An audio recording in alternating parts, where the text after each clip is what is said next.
I hope we are following each other. We're thinking together, right? Is this a problem at all to any of us? Or the speaker is imposing the problem onto you? We have so many problems. I don't know why we have so many problems, but don't let's add another problem to already innumerable other problems. This is, I think, a very serious question which we have to inquire together. If you observe your own activity, one's own activity,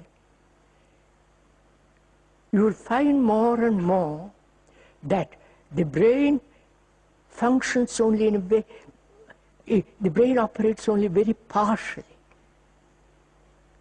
very, very little. And therefore, our energy becomes less and less and less as we grow older. Biologically, physically, when we are young, we are full of this vitality. But as we get educated, follows a livelihood, you need specialization. That brain becomes small, narrow, limited, and therefore the energy becomes less and less and less. But it has its own vitality, right? So we are asking whether that brain, though it may have to have certain form of separate specialization, not necessarily religious, because that's superstition, we can put all that out. Whether I suppose I'm a surgeon, I have to specialize. Whether in spite of that, the brain can operate wholly. It can operate only wholly, completely, with all the tremendous vitality of million years behind it, only when it is completely free.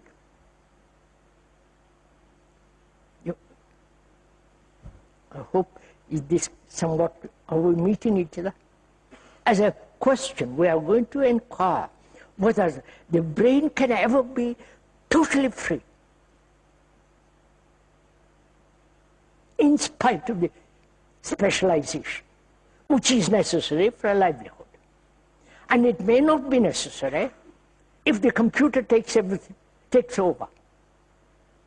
It won't take over surgery, obviously.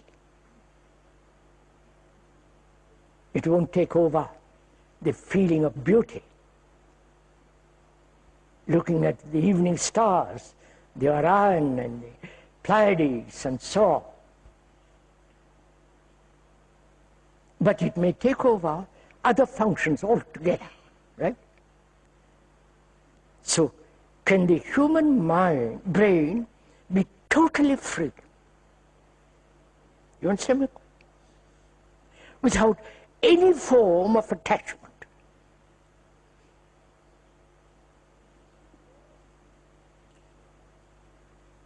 Because attachment of any kind, physical,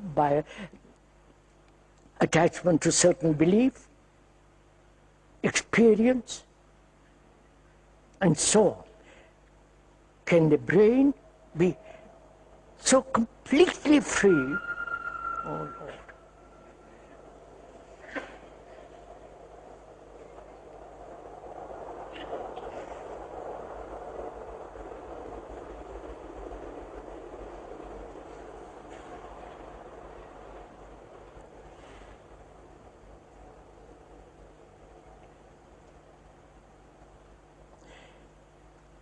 If the brain cannot be so totally free, it will begin to deteriorate. Because when it is occupied with problems, with specialization, livelihood, and so on, it's active. The brain is active.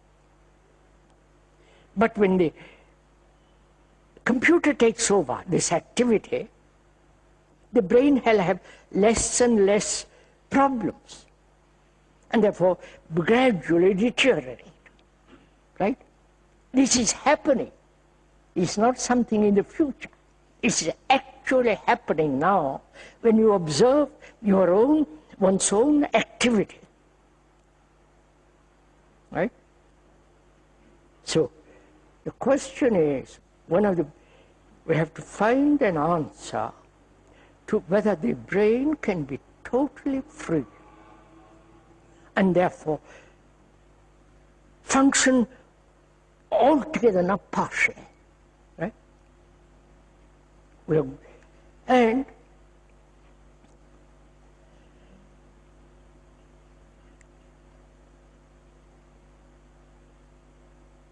whether our consciousness with its content, basically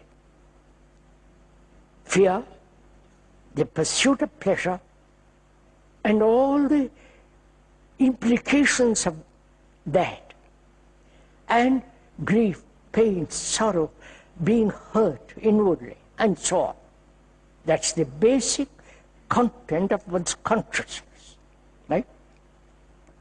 You may have other forms of consciousness, group consciousness, racial consciousness, national consciousness, the consciousness of a particular group,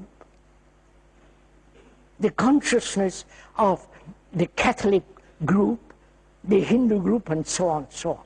But basically, the consciousness with its content is fear, pleasure, pursuit of pleasure, pain, sorrow, death.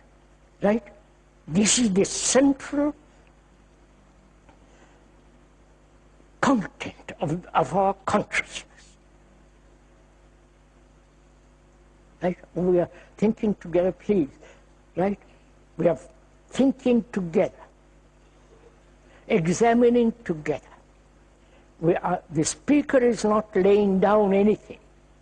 We are together observing the whole phenomenon of existence, human existence. That's our existence. As we pointed out earlier, we are mankind. Because our consciousness, whether it is a Christian living in the Western world, or in the Middle East, or in the Asiatic world, that consciousness its content is basically fear, pursuit of pleasure, pain, hurt, sorrow, and the never-ending burden of all this. Right? So our consciousness is not personal, mine.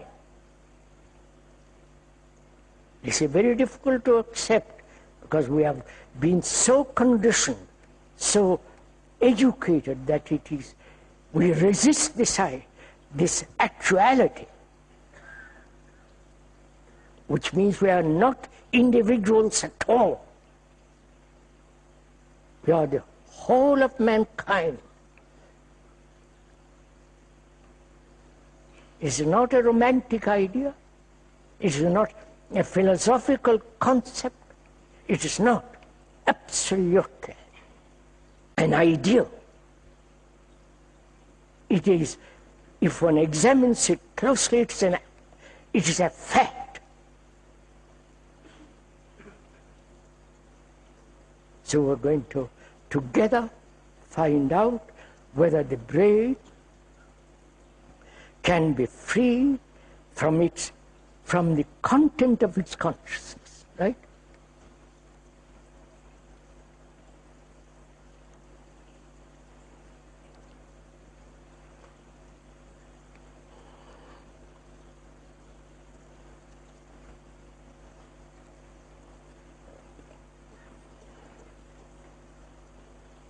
Sirs, why do you listen?